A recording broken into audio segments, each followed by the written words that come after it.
Dans cette vidéo, je suis parti à la recherche de la fortune cachée du président togolais en Occident. J'ai déniché certains biens immobiliers appartenant à Faure Gnassingbé ou à ses proches, des millions et des millions d'euros de biens mal acquis aux États-Unis ou chez le protecteur de toujours, la France. Le drame de l'Afrique, c'est que l'homme africain n'est pas assez ancré dans l'histoire.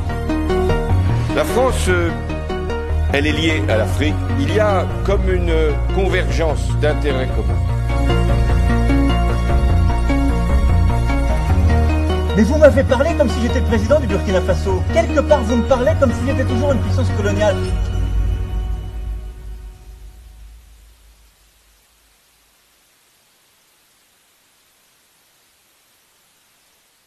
Aujourd'hui, 29 avril 2024 au Togo, se tiennent les élections législatives. On connaît déjà le vainqueur du scrutin. Il s'agit du parti de Faure Gnassingbé, un autocrate qui a succédé à son père à la tête du Togo. Il règne sur ce petit pays d'Afrique de l'Ouest d'une main de fer depuis 2005. Faure Gnassingbé vient de changer la constitution pour ne plus se faire élire par le peuple, mais par des députés acquis à sa cause. Le Togo fait partie des 30 pays les plus appauvris du monde selon l'indice de développement humain de l'ONU. Le revenu moyen y est de 70 € par mois. Près d'un habitant sur deux n'a pas encore accès à l'électricité. Si la majorité des Togolais vivent chichement, la famille Gnassingbé s'en met plein les poches depuis plus d'un demi-siècle. Le clan au pouvoir a acquis un important patrimoine immobilier en France, que je vous révèle en partie aujourd'hui. Je me trouve d'ailleurs dans le 16e arrondissement de Paris, devant un hôtel particulier estimé à 10 millions d'euros et appartenant à l'État togolais. Mais le président Faure Gnassingbé a longtemps utilisé ce manoir comme une propriété privée. Après la mort de son président de père, il y a logé sa sœur aînée, Tina Gnassingbé. Sauf que Faure peut se montrer aussi dur avec sa famille qu'avec le peuple togolais. Au début des années 2010, il se brouille avec Tina et lui demande de quitter cet hôtel particulier. Sa sœur fait de la résistance. Alors, Faure lui coupe l'eau et l'électricité et lui fait envoyer des courriers incendiaires pour l'obliger à quitter la demeure. Depuis, cette villa appartient toujours à l'État togolais malgré les menaces de saisie. Sauf que la belle demeure est visiblement inoccupée depuis 11 ans. Ah non, parce qu'en fait ça appartient à l'État togolais. Oui, je sais qu'il peut faire des travaux quand j'avais fait. D'accord. Il y a une dizaine d'années, il vivait là. D'accord, c'était là. Ok. Ok, donc c'est squatté. Ah, non, non, non, on est journaliste, on travaille sur le patrimoine de l'État togolais et tout ça. Ici, voilà.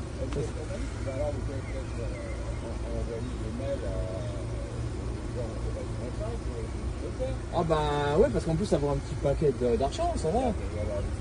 Oui, 10 millions. Ah oui. 10 millions, enfin là peut-être plus 10 millions, mais...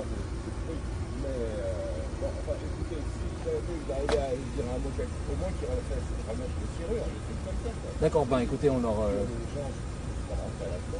D'accord. Faure Gnassingbé n'a pas laissé sa sœur à la rue. Il l'a fait déménager dans un autre coin chic d'Île-de-France. Nous sommes ici à Sceaux, vous pouvez voir le château derrière moi. Et à quelques centaines de mètres, il y a une autre propriété qui appartient au clan Gnassingbé, qui avait été acquise par le père et qui a fait l'objet d'un conflit de succession et dans lequel vit aujourd'hui la grande sœur de Faure Gnassingbé. Alors on est allé voir la maison, elle est dans un état délabré, il y a des carreaux cassés, il y a des tuiles qui tombent. Ce que nous a indiqué le voisinage, c'est que cette maison est visiblement encore habitée par la grande sœur de Faure Gnassingbé et que les voisins s'adressent à l'ambassade du Togo quand il s'agit de faire des réparations, de régler des problèmes de voisinage. Donc c'est quand même assez impressionnant de voir à quel point ces maisons, avec des prix au mètre carré qui atteignent entre 7 et 10 000 € sont laissés à l'abandon. D'ailleurs, ce n'est pas la seule propriété que possède le clan Gnassingbé en Île-de-France. J'ai eu des informations comme quoi Faure Gnassingbé en personne possédait une villa dans les Yvelines. On va essayer d'y aller.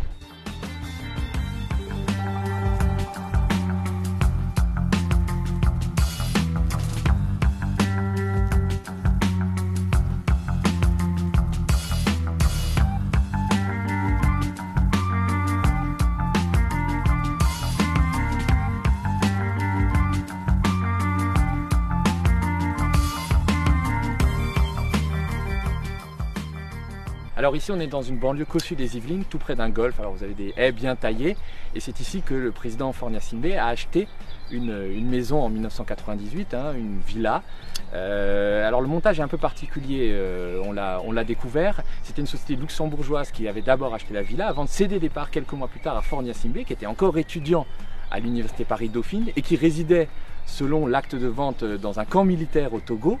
Et cette société donc avait cédé les parts à Faure Gnassingbé, qui avait aussi récupéré un prêt qui avait été accordé par une filiale d'une banque suisse. Les banques suisses étaient connues pour accueillir l'argent du clan Gnassingbé, l'argent qui était détourné et qui appartenait normalement au peuple togolais. Donc on va essayer d'aller voir cette maison qui appartient donc depuis 1998 au président togolais.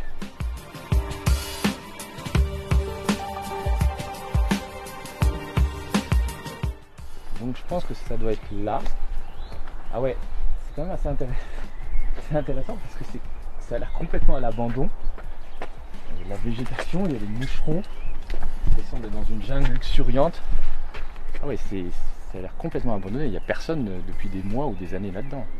C'est-à-dire qu'ils ont tellement d'argent, les dictateurs africains ont tellement d'argent qu'ils se permettent de laisser des biens comme ça aussi chers abandonnés.